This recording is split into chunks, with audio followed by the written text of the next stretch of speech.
اللہ رب العالمین کا لاکھ لاکھ شکر ہے جس کی توفیق سے اس وقت میں اور آپ جمعہ شریف کے اس خوبصورت ماحول میں جمع ہے۔ آج کے اس مقدس اجتماع کے لیے میں نے جس عنوان کا انتخاب کیا ہے وہ پچھلے جمعے ہی آپ کی خدمت میں حضرت سیدنا عثمان غنی رضی اللہ تعالیٰ عنہ کے حوالے سے کچھ گزارشات آپ کی خدمت میں پیش کی تھی۔ اسی ضمن میں ان کا ذکر بلکہ ان کے ذکر سے برکت حاصل کرنے کے لیے آج پھر ہم اسی طرح پاکان امت کا تذکرہ کریں گے اور اس کے بعد انشاءاللہ باجماعت نماز کی طرف بڑھیں گے۔ اللہ کریم میری اور آپ سب کی حاضری کو قبول فرمائے۔ آمین۔ فتنوں کا دور ہے۔ نبی پاک صلی اللہ تعالی علیہ وسلم کا فرمان مبارک ہے کہ لعنت ہو اس شخص پر جو سوئے ہوئے فتنے کو پھر سے اٹھا دے، سوئے ہوئے فتنوں کو پھر سے اٹھا دے۔ رسول اللہ نے ان پر لعنت بھیجی ہے۔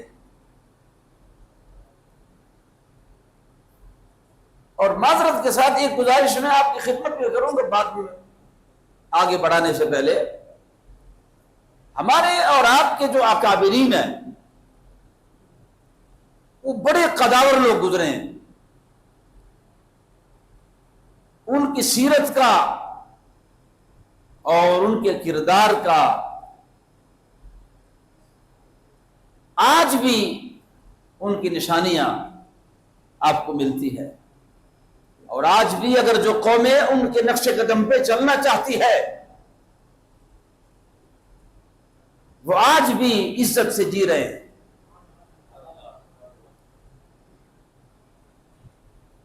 ہمارے قانون تو صرف بنتے ہی ہیں، بلکہ معذرت کے ساتھ ہمارے قوانین صرف کتابوں میں ہیں، تحریر کی صورت میں ہے،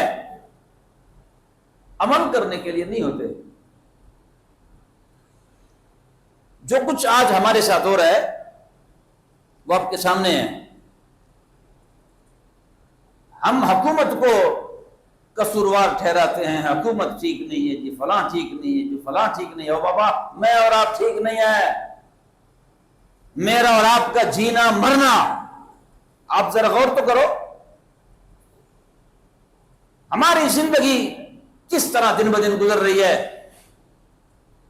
ہر شخص اپنے مفاد کے لیے زندہ ہے۔ انسانیت کا درد ختم ہوتا جا رہا ہے۔ سگے بھائیوں کے درمیان اختلافات بڑھتے جا رہے ہیں۔ جو جس بندے کا محلے میں بس چلتا ہے وہ محلے کا ناسور ہے، جس بندے کا اثر محلے سے ذرا باہر ہے وہ باہر کا ناسور ہے، کسی بندے کا اثر جو ہے وہ پورے گاؤں پہ ہوتا ہے، وہ ناسور کی طرح زندگی گزار رہا ہے۔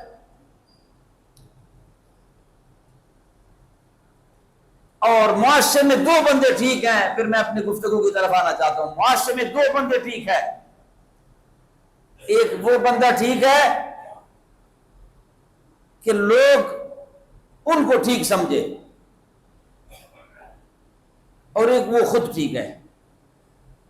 ایک وہ خود ٹھیک ہے، ایک جو لوگ اس کو ٹھیک سمجھے بس وہ ٹھیک ہے، باقی سارے غلط ہیں۔ اسلام آپ کو اس چیز کا درس نہیں دیتا۔ اسلام تو عدل کا درس دیتا ہے، اسلام تو مساوات کا درس دیتا ہے، اسلام تو حقوق کا درس دیتا ہے، اسلام تو محبت کا درس دیتا ہے۔ اسلام تو آپ کو یہاں اتنا آپ کا احساس رکھتا ہے کہ اگر راستے میں کانٹا پڑا ہو تو کانٹے کو ہٹانے کے لیے آپ کو سواری اگر روکنی پڑتی ہے تو سواری روکے اور کانٹے کو ہٹایا جائے۔ مجھے بتایا جائے بانی اسلام محمد الرسول اللہ نے تو مجھے اور آپ کو راستے سے کانٹا ہٹانے کا حکم دیا ہے۔ تو جو اسلام کانٹا چبھنے کو پر اتنا بڑا ایکشن لیتا ہے وہ کسی انسان کو نقصان کے در پہ کیسے ہوگا؟ وہ تو انسانوں کے لیے آسانیاں پیدا کرتے ہیں. آپ ذرا غور کر لیں معاشرے میں آپ نے انسانوں کے لیے کیا آسانیاں پیدا کی ہے. آپ اگر باپ ہیں تو اولاد کے لیے ناصور ہیں.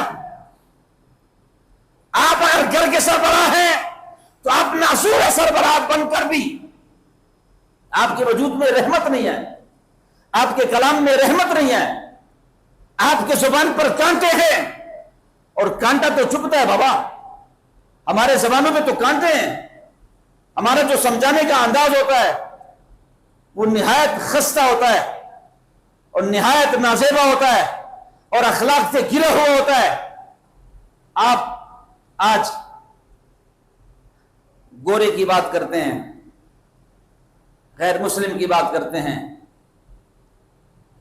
مگر آج اگر آپ مطالعہ کرتے ہیں, بچہ جب پیدا ہوتا ہے, نومولود بچہ جب پیدا ہوتا ہے تو پیدائش کے ساتھ اس کا وظیفہ حکومت کے ذمہ ہوتا ہے. نومولود بچہ جب پیدا ہوتا ہے اس کا وظیفہ حکومت کے ذمہ ہوتا ہے.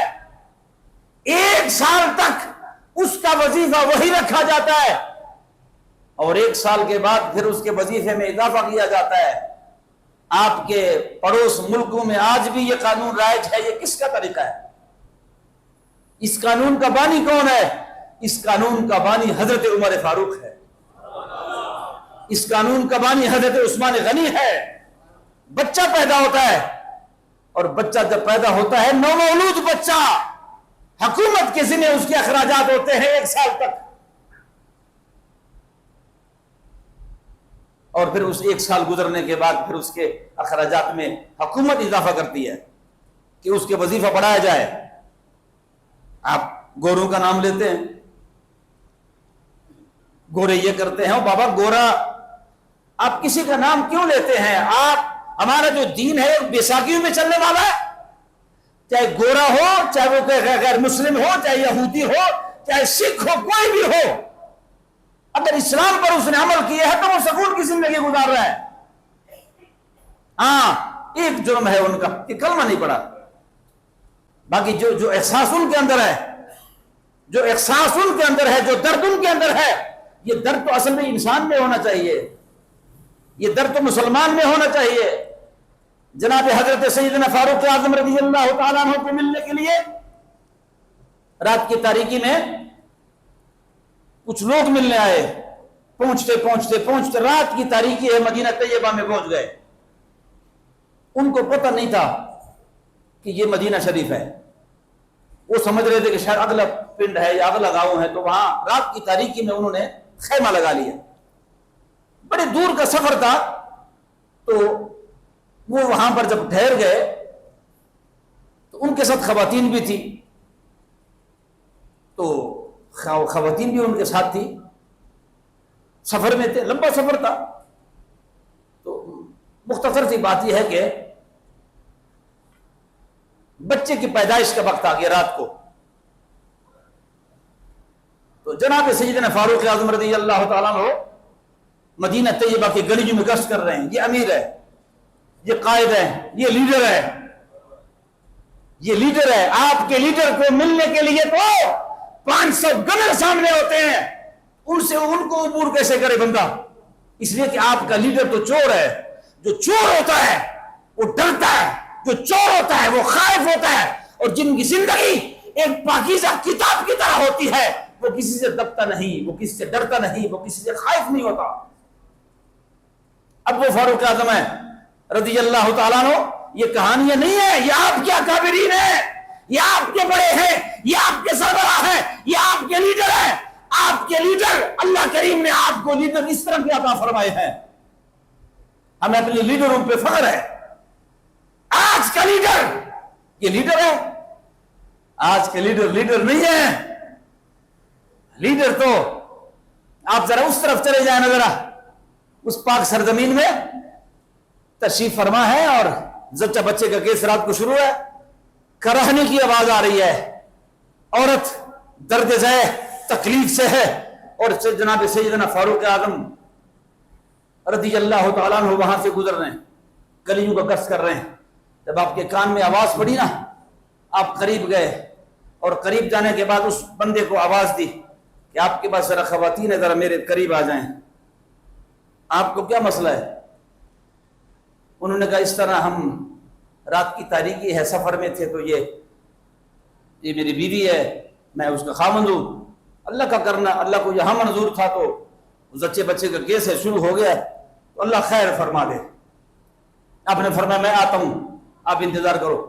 بھاگتے ہوئے دوڑتے ہوئے خاتون اول، ہاں جی، اس خاتون کو اٹھایا جو فاروق اعظم کے نکاح میں تھی، اپنی بیوی کو اٹھایا، اور بیوی کو اٹھانے کے بعد آپ نے بیوی سے فرمایا کیا خیال ہے، جنت خریدنا چاہتی ہو؟ اے میری بیوی، جنت خریدنا چاہتی ہو؟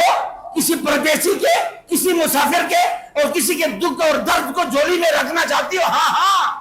فرمایا پھر جلدی کرو، تھوڑا گھی لے لو، تھوڑا کپڑا لے لو، جو بچے پیدائش کے وقت میں جو چیزیں کام آتی ہے جلدی جلدی تیاری کر لو، جلدی تیاری کرو.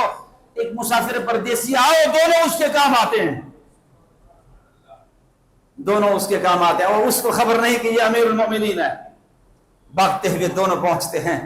بیوی اندر چلی گئی، اس خیمے میں، جو خیمہ انہوں نے رات کو لگایا تھا، اس خیمے کے اندر چلی گئی، اور جناب حضرت سیدنا فاروق اعظم نے آگ جلائی. امیر المؤمنین گھٹنوں کے بل بوتے زمین پر ہاتھ پڑے ہوئے آگ کو پھونکے مار رہے ہیں، آگ جلانے کے لیے پھونکے مار رہے ہیں، آگ جلا رہے ہیں، گھی گرم کر رہے ہیں. امیر المؤمنین ہے،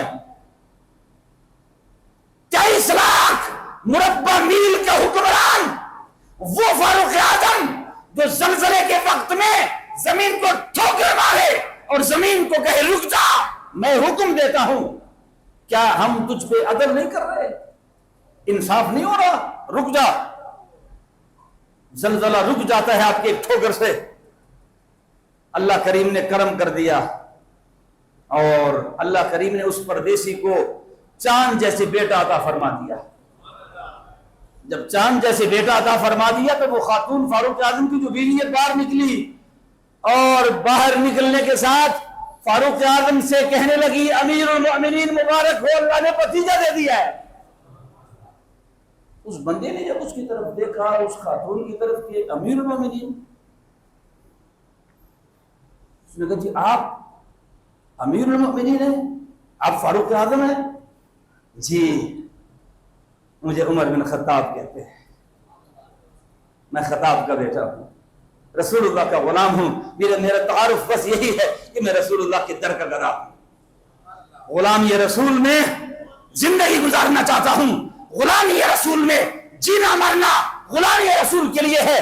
اور وہ بندہ کانپا، ڈر گیا. اس نے کہا اگر امیر المؤمنین غلاموں کا یہ عالم ہے تو آقا کا عالم کیا ہو سکتا ہے؟ آپ کا حکمران بھی تو ہے. اورنگزیب عالمگیر یہ بھی متحدہ ہندوستان کے بادشاہ گزرے ہیں، مسلمان حکمران گزرے ہیں، مگر آپ کے انگلیوں پہ ہر وقت زخم رہتے تھے. یہ شہادت کی انگلی پہ زخم رہتے تھے ہر وقت، اور سیاہی لگی رہتی تھی، آپ کے ہاتھوں پہ سیاہی لگی رہتی تھی. تو جب آخری وقت آئے نا تو جمعہ پڑھنے کے لیے مسجد میں تشریف لائے. اورنگزیب عالمگیر مسجد میں تشریف لائے، اور مسجد میں تشریف لانے کے ساتھ منبر کے ساتھ کھڑے ہوئے، کھڑے نہ ہو سکے. ہے بادشاہ مگر منبر رسول پہ نہیں بیٹھے. وہ کہنے لگا کہ میں عمر بھر منبر رسول کے ساتھ کھڑا رہا، اس پر بیٹھ نہ سکا. یہ رسول اللہ کے منبر ہے، ہم کون ہوتے اس کے اوپر بیٹھنے والے؟ ہم نہیں بیٹھ سکتے. روحانی طور پہ آج بھی رسول اللہ منبر پہ تشریف فرما ہے، ہم کون ہوتے ہیں منبر پہ بیٹھنے والے؟ اور کہا لگتا ہے یہ آخری جمعہ ہے، مجھے لگ رہا ہے یہ آخری جمعہ ہے، لہذا میں ایک دو چیزوں کی وضاحت کرنا چاہتا ہوں. وضاحت یہ ہے کہ بڑے بڑے لوگ مجھ سے پوچھتے رہے, کہیں بعد میں تماشا نہ بنے, لوگ مجھ سے پوچھتے رہے کہ عمر بھر آپ کی انگلیوں کا زخم ٹھیک نہیں ہو سکا. میں آج بتانا چاہتا ہوں کہ میرے انگلیوں کا زخم ٹھیک کیوں نہیں ہو سکا اور میرے انگلیوں پر سیاہی کیوں لگی ہوتی ہے. یہ دونوں چیزیں آج بتانا چاہتا ہوں. میں حکمران کی بات کر رہا ہوں, یہ حکمران ہے. اورنگزیب عالمگیر کہنے لگا, پہلی بات یہ ہے کہ میں نے عمر بھر جب سے حکومت سنبھالی ہے, میں نے کبھی حکومت کے خزانے سے کبھی تنخواہ نہیں لی, میں نے کبھی تنخواہ نہیں لی. فاروق اورنگزیب عالمگیر نے مسجد کے جمعے کی جامع مسجد میں کہا, میں نے پوری زندگی حکومت کی ہے مگر کبھی تنخواہ نہیں لی. ہاں, گزارا کیسے کرتا تھا؟ میں رات کو ٹوپیاں سیتا تھا, ٹوپیاں سیتا تھا. یہ داغا سوئی, یہ نشانات ہے, یہ زخم اس لیے ٹھیک نہیں ہوتے. دوسری بات یہ ہے کہ میری لکھائی بہت اچھی ہے. میں رات کی تاریکی میں کتابت کرتا تھا, لوگ کتابیں لکھتے تھے, میں ان کی کتابت لکھتا تھا. میں کاتب بھی تھا, خوبصورت لکھائی تھی. تو ٹوپیوں کے سینے میں اور کتابت کے بارے میں جو اجرت ملتی تھی اس پہ گزر بسر کرتا تھا. اور جاتے جاتے ایک اور بھی گزارش کروں, 50 روپے وہ سامنے میں نے رکھا ہے, اس سے مجھے کفن دینا, کہیں بیت المال کے خزانے سے مجھے کفن نہیں دینا.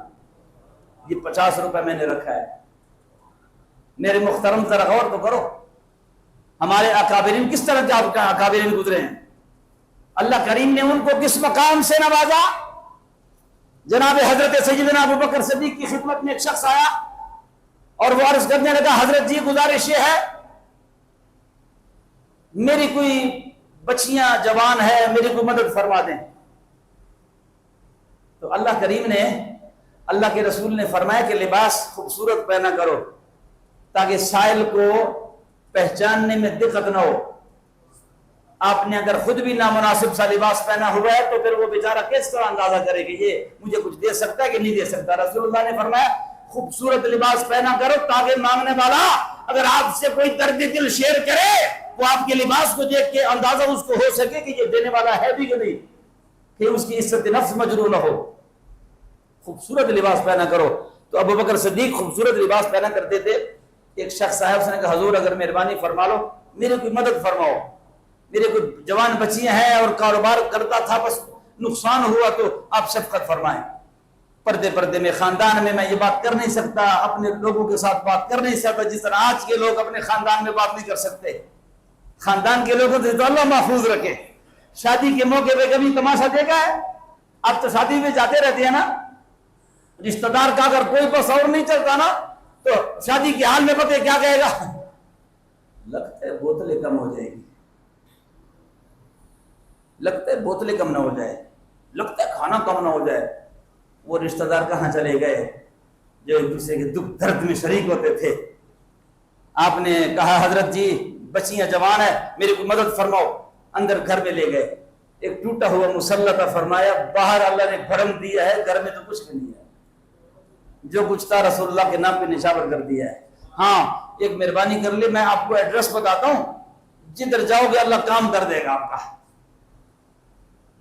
فرمایا کون ہے؟ انہوں نے کہا عثمان غنی ہے, عثمان غنی کی خدمت میں آپ کو بھیجنا چاہتا ہوں. وہ کہا میں تو نہیں جانتا عثمان غنی کو, آپ خط لکھ کر دے دیں. اس نے کہا, فاروق ابوبکر صدیق نے فرمایا کہ وہ انکوائریاں نہیں کرتا, عثمان غنی انکوائریاں نہیں کرتا, شناختی کارڈ چیک نہیں کرتا, ایڈریس نہیں پوچھتا. آپ چلے جائیں, بس آپ چلے جانا. وہ آپ کو دیکھ کے اللہ نے اس کو ایسا نور عطا فرمایا ہے کہ آپ جب اس کے سامنے بیٹھیں گے آپ کو کہنا نہیں پڑے گا, اللہ آپ کی مدد اس کے ذریعے سے کر دے گا. آپ جب گئے نا وہاں تو اندر لڑنے کی آواز آ رہی تھی, بیوی کے ساتھ لڑ رہے ہیں جی, وہ آپ نے سالن میں گھی زیادہ ڈالا ہوا ہے جی, آپ نے سالن میں گھی زیادہ ڈالا ہے, یہ کیا ہے, وہ گھر میں تماشا لگا ہے. کان لگا کے جب سنا اس نے کہا جی جو گھر میں گھی پہ لڑائی کر سکتا ہے وہ مجھے کیا دے گا. واپس چلے گئے. سید صدیق اکبر کی خدمت میں حاضر ہوئے. اس نے کہا حضرت آپ نے تو جس شخصیت کے پاس بھیجا تھا وہ تو گھر میں لڑائی کر رہا ہے گھی پہ. تو میں نے ہمت نہیں کی, میں نے کہا جو خود گھی پہ لڑائی کر رہا ہے. آپ نے فرمایا بس آپ بات کر لیں چلے جائیں. میں نے کہا ہے نا آپ کو. آپ پھر چلے گئے. اگلے دن پھر تماشا شروع ہے. پوری رات دیوا جلتا رہا. اتنا خرچہ دیوے پہ لڑائی جاری ہے. آپ پھر واپس آئے. اس نے کہا جی حضرت جی یہ کس قسم کے بندے کے پاس آپ مجھے بھیج رہے ہیں جو کبھی گھی پہ لڑائی کر رہا ہے تو کبھی جناب بنو دیوے پہ جھگڑا کر رہا ہے. تو آپ کسی تکڑے بندے کے پاس مجھے بھیجو نا جو مجھے کچھ عطا بھی تو کرے. آپ نے فرمایا اس بات کو چھوڑو بس آپ چلے جانا. اس تیسری دفعہ پھر چلے گئے. آپ نے کہا آج جاؤں گا بات کروں گا. اندر جب دروازہ کٹکھٹایا, جب اندر گئے نا تو آپ کے لیے انہوں نے کھجوروں کا حلوہ لایا. سب سے پہلے کھجوروں کا حلوہ لایا. پھر جو کچھ کھانا پینا تھا وہ پیش کر دیا اور پھر کہا کہ کھانا کھا لو پہلے, بعد میں آپ سے بات کریں گے. کھانا کھلانے کے بعد آپ نے فرمایا کیسے آئے ہو؟ اس نے کہا حضور میں اس طرح بچیاں جوان ہیں اور 200 درہم قرضہ بھی ہے. تو اچھا. آپ نے فرمایا کہ باہر اونٹ کھڑا ہے, اس پر میں نے آپ کے گھر کا سامان باندھ لیا ہے اور یہ 3 تیلے میں آپ کو دینا چاہتا ہوں. یہ 200 درہم یہ لو پہلے, یہ آپ کا قرضہ ہے جس پہ آپ کا قرضہ ختم ہو جائے گا. دوسرا تیلا دیا, فرمایا اس پہ بچیوں کی شادی کر دیں. اور تیسرا آپ نے اس کو تیلے دی, فرمایا اس سے کاروبار کرو. تینوں تیلے لینے کے بعد وہ شخص کہنے لگا حضرت جی میں لینے سے پہلے میں آپ سے گزارش کروں, 3 دن میں آتا رہا آپ کے گھر میں, کبھی دیوے پہ جھگڑا جاری ہے کبھی گھی پہ جھگڑا جاری ہے اور آپ نے اتنا کچھ مجھے عطا کر دیا, یہ کیا منظر ہے؟ فرمایا جلیا وہ گھر کی تربیت تھی جو آپ نے دیکھا, اور جو کچھ آپ کو دیا ہے یہ آپ کو نہیں دیا, یہ اللہ نام تجارت ہے, یہ خدا کے ساتھ تجارت ہے. حضرت عثمان غنی رضی اللہ تعالیٰ عنہ کو اللہ نے بڑے شانوں سے نوازا ہے. جمعے کی دوسری اذان آپ نے شروع کروا دی. دوسری اذان جمعے کی جناب عثمان غنی کے دور میں شروع ہوئی اور ہر جمعہ کے دن عثمان غنی ایک غلام کو آزاد کیا کرتے تھے ہر جمعہ. اور جب کبھی کبھی آپ سفر پہ ہوتے نا تو پھر اگلے جمعے 2 غلام آزاد کرتے ہیں. یہ ان لوگوں کی زندگی ہے.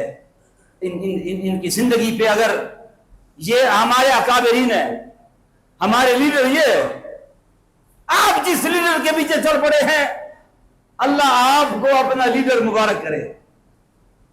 آپ کا جو بھی لیڈر ہے اللہ آپ کو مبارک کرے. ہم یا رسول اللہ والے ہیں, ہمارا کسی لیڈر کے ساتھ کوئی تعلق نہیں ہے. ہمارا لیڈر حضرت ابوبکر صدیق ہے, ہمارا لیڈر عمر فاروق ہے, ہمارا لیڈر عثمان غنی ہے, ہمارا لیڈر حیدر کرار ہے, ہمارا لیڈر محمد الرسول اللہ ہے. اس پہ غور کیا جائے. اپنے کروانوں کو دیکھو, اپنے جلوتوں کو دیکھو, اپنے خلوتوں کو دیکھو, اپنے فعل کو دیکھو, اپنی زندگی کو دیکھو, اپنے اعمال کو دیکھو. کسی مفتی سے فتویٰ لینے کی ضرورت نہیں ہے. آپ کے اندر ایک مفتی بیٹھا ہوا ہے, آپ کے اندر ایک اندر کی انسانیت ہے. آپ اندر جھانک کے ذرا دیکھ, تمام حقائق سے اللہ کریم آپ کو آگاہ کر دے گا. اللہ کریم ہم سب کی اصلاح فرمائے. اللہ کریم ہم سب کا بیٹھنا قبول فرمائے. السلام علیکم ورحمۃ اللہ وبرکاتہ.